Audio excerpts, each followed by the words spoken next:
Bonjour Vogue. Bienvenue à Paris. Je m'appelle Nicky Doll, vous m'avez sûrement vu dans le lancement du casting de la saison 12 de RuPaul Drag Race. Je suis la première drague française et je vais concourir pour représenter la France. J'ai une confession à vous faire. Ça me prend au moins 2h30 de travail pour me transformer en Nicky Doll. Vous venez avec moi dans ma chambre?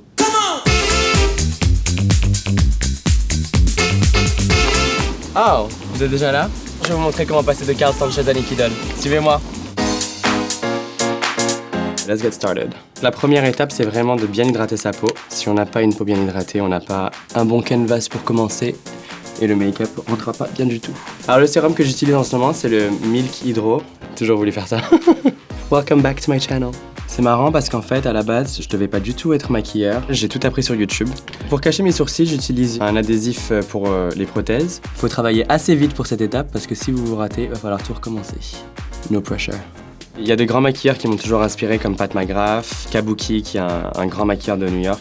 Alors pour un make-up drag, généralement on a besoin d'un fond de teint qui est assez épais et étant donné que j'ai la peau assez sèche, j'aime bien faire chauffer le stick avant. Hop. Le maquillage que je fais là, c'est vraiment le maquillage basique, classique Nicky Doll. Maintenant que j'ai effacé tous les traits de mon visage, il va falloir recréer des ombres et des lumières et donc pour ça je vais commencer mon contouring. J'ai généralement un visage féminin et beaucoup plus fin, donc je dois effacer 25% de mon visage. Et maintenant, on va faire complètement l'inverse. On va highlighter. Je dis toujours à une drague qui veut commencer à se transformer ou à performer de ne pas se mettre la pression, de ne pas se comparer surtout, et d'avancer à son rythme. Donc maintenant qu'on a fait toutes les étapes crème, il va falloir locker le tout avec de la poudre. En anglais, on appelle ça le baking.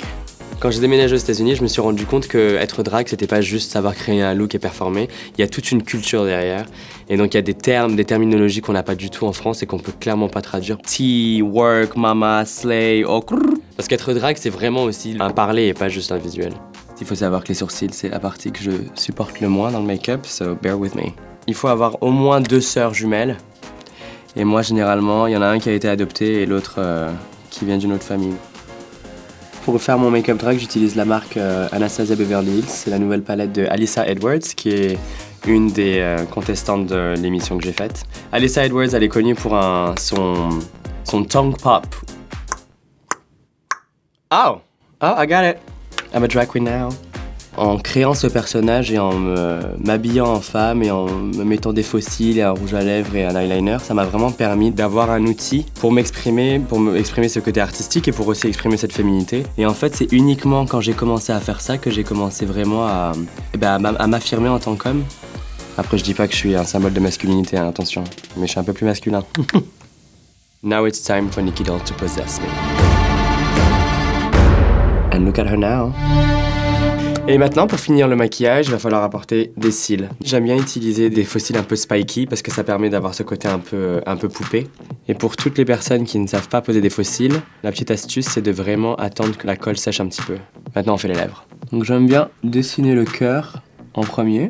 Ça me permet en fait vraiment de décider la forme des lèvres que je veux avoir. Je suis pas juste drag queen, je suis aussi maquilleur. Et c'est mon amour pour le make-up qui m'a amené là. Donc là, on part sur une lèvre qui est assez 90s, assez Linda Evangelista.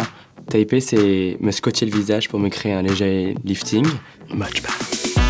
Maintenant qu'on a fini le make-up, il est temps de passer à la mode. Donc vous allez venir avec moi et on va essayer la tenue.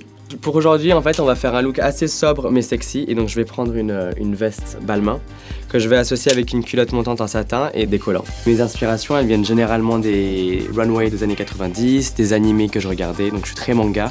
Toute la vibe des supermodèles comme Linda Evangelista, Naomi Campbell, c'est des personnes, quand je les ai vues sur scène, qui m'ont poussé à explorer cette part de féminité que j'avais en moi parce que j'avais littéralement envie d'être elle. Donc maintenant que le look est complet, il va falloir voir comment ça bouge. Vous venez avec moi? And that is how you walk, baby. Je vous mentais pas quand je vous disais que j'étais devenu un homme en devenant une femme. Nicky Doll, c'est un peu le super-héros que je me suis créé pour m'aider à affronter les difficultés de la vie. Et visuellement, c'est un mélange entre une péripatéticienne du Red Light District d'Amsterdam et une super-héros des mangas que je regardais quand j'étais plus jeune. Vous avez vu La Femme Fatale? Maintenant, je vais vous montrer la Showgirl. À tout de suite. Je blaguais pas quand je disais Showgirl. La scène drague aux États-Unis et la scène drague en France est très différente parce que nous on est quand même vachement plus axé fashion, alors qu'aux États-Unis c'est quand même vachement plus campy. Les looks un peu plus loufoques et comiques. J'ai créé le prénom de Nicky Doll parce que j'avais besoin d'un nom qui était très féminin et très memorable. Et Doll parce que justement je peux être habillé en Balmain très noir, très vixen, comme je peux être habillé en animé très bubblegum et très pop. Merci d'avoir suivi la vidéo. N'oubliez pas de vous abonner à la chaîne YouTube de Vogue Paris et de me suivre sur The Nikki Doll. À bientôt!